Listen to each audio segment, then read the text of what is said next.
Thanks for staying with us. We're still reviewing Punch. What's the story? Nigerians' unity under attack from terrorists and separatists, Tinubu says. President Bola Ahmed Tinubu has described terrorism, insurgency, banditry, and separatist movement as grave essential threats to Nigeria's unity. His warning is that they must no longer be seen as minor disturbances. He therefore ordered that the Nigerian armed forces and security agencies to decisively confront terrorists, bandits, insurgents, and separatist agitators threatening the nation's unity and peace. The Vice President Kashim Shettima delivered this speech at the grand finale of the 2025 Nigerian Army Day celebration held on Sunday.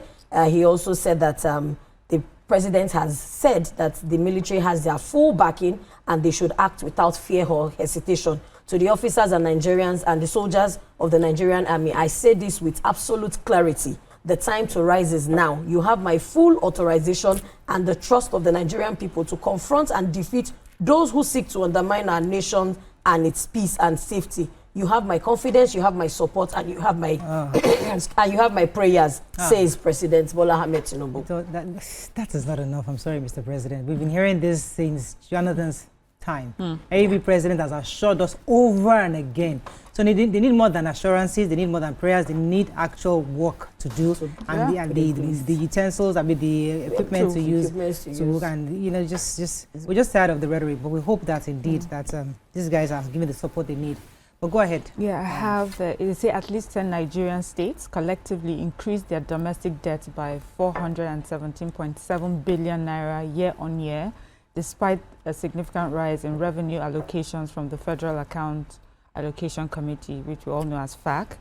So this analysis was done by the Debt Management Office, and it was laid out in their quarterly reports. And they just say that Rivers, Enugu, Niger, Taraba, Bauchi, Benue, Gombe, Edo, Kwara, and Nasarawa raised their combined debt stock from 884.9 billion in the first quarter of 2024 to 1.3 trillion in the first quarter this year, 2025. So the questions, so what does this mean? So the questions that people are asking is, why does this seem that even though we are states are receiving more higher allocations, their debt is still high? They say that it raises a question about fiscal prudence, the long-term sustainability of borrowing at state level. This report goes to show each state what the amount that they have borrowed and the percentage increase. But I think when you read it, you can see all the figures. They just said that I think it was Bauchi State. They said they had they recorded a slight decline, but basically it's just their debt stock is rising in spite of increased allocations to the state. So I guess everybody go to your various states, governments and governors and start to ask the question, what are we spending money more on? What are we seeing more of if you are borrowing as well as collecting higher allocations? Okay, let me take the NDLEA story. So the agency had intercepted cocaine sealed in lipsticks and property title documents bound for United Kingdom and Saudi Arabia. The operatives attached to the Lagos logistics firm discovered the consignment on Thursday.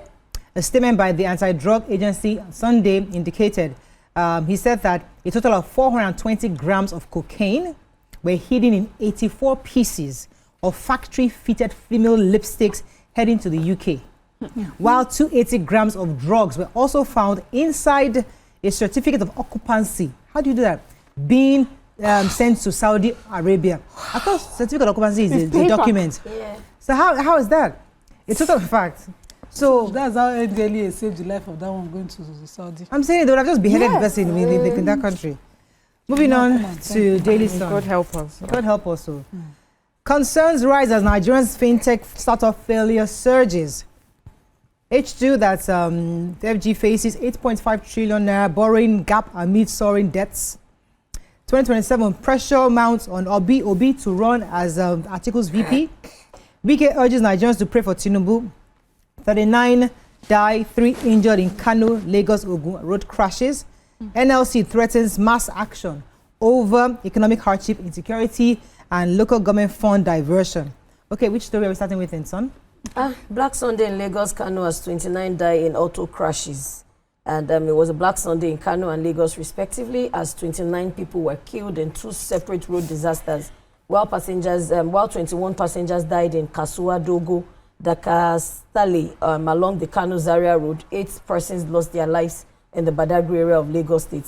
In the statement signed by the Public Relations Officer of the Federal Road Safety Corps, FRSC Kano State, Abdullahi Labaran, he explained that the accident occurred around 8:23 a.m. yesterday. And according to the statement, he also said that preliminary investigations conducted by the FRSC rescue team revealed that the crash was caused by route violation by the driver of the Toyota Hummer bus, which also caused the head-on collision with the trailer. And giving more details of the tragedy, the statement noted that a total of 24 persons were involved, adding that while 21 persons lost their lives, 3 others sustained varying degrees of injuries. And the body of the deceased had been deposited in the morgue. And also, meanwhile, 8 people were injured in the auto crash that occurred around Badagry area of Lagos State. The accident involved a commercial bus and a DAF truck at Atura bus stop area of Badagry. Lagos State Traffic Management Authority, LASMA, blamed the accident on carelessness and overspeeding. According to LASMA, the first respondent to the scene of the accident, it occurred at Atura bus stop inbound Badagry, involving a 16-seater commercial Mazda bus with registration number KJA811YF and a DAF truck with the number plate T14636LA. And the director of LASMA also mentioned that, of course, the causes of both traffics have been identified as overspeeding and the drivers not having full concentration on the road, on the route on the road. So we hope that the families have the fortitude to bear the loss. They have to drive a long stretch of road. It's a far road, so maybe some of them are tired and refusing to park. Yes. NLC is threatening mass action and over our economic hardship, according to them, insecurity, as well as the diversion of local government funds. So in a communique, the NLC had their meeting in Ogun State. The Central Working Committee of the NLC had their meeting in Ogun State over the weekend, and they reached a few communiques. One signed by the President, of course, Joe Ajero, as well as the General Secretary, Comrade Emmanuel Ubuaja. And some of the issues that they have outlined is the continuous withholding of local government funds due to Osun State, as facilitated by the Office of the Attorney General of the Federation and the Federal Ministry of Finance, as well as the CBN. They describe this as a blatant violation of the Constitution, the Fiscal Responsibility Act, as well as the judgment of the Court of Appeal, affirming the legitimacy of the current local government leadership in Osun State. So they also went on to say that if this monies continue to be withheld unconditionally, and they would provoke decisive action to protect workers' rights. They want the government to do the needful unconditional release of the funds.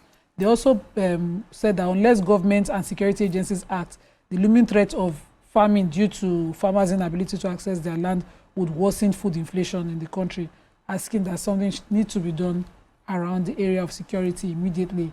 They also said that any move to strip labor issues from the exclusive list, legislative list, would call for mobilization, and they're asking workers around the world to mobilize and picket offices of any lawmaker supporting such a move as it is now in the National Assembly.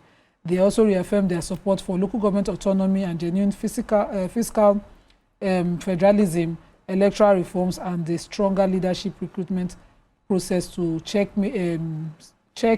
state capture and mediocrity. And these were some of their decisions. They also decried the ongoing trade union violations of the Trade Union Act by employers forcing workers into specific unions and vowed to back affiliate unions in picketing defaulting organizations. So those are some of the 5 of the issues that they outlined. Moving on to Vanguard. Yeah, please go ahead. Yes, this is concerns rise as Nigerian fintech startup failures surge. They say that this particular report reads quite poetically. It says a silent virus appears to have crept into the Nigerian fintech startup landscape. It says leading to the early demise of promising firms. So they say a reasonable number of them abruptly shut down even before the fanfare that heralded their takeoff faded. So really, I think what has brought this particular report out is, as we know, there's a recent fall of Okra. This is a prominent Nigerian open banking startup that attracted over $60 million in funding. And I think this was May, we heard of, the collapse of this, or the quiet close down of this particular startup. And they said that this is one among so many others in Africa. They said about 15 African startups, including several in Nigeria alone.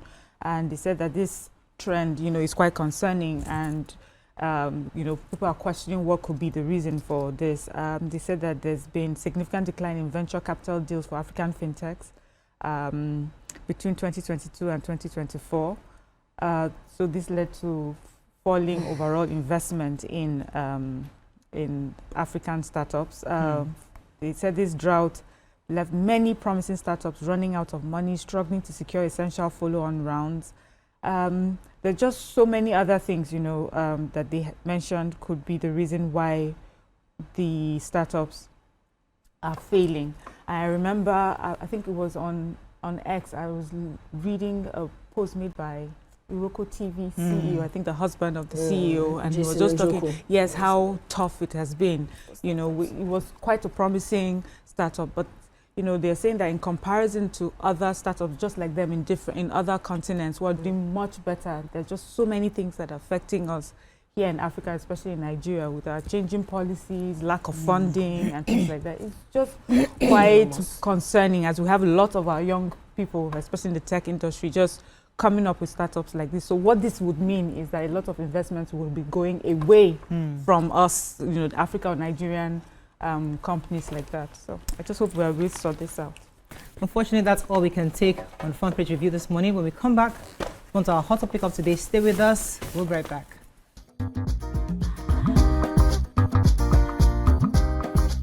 Stay tuned. Your View will be right back.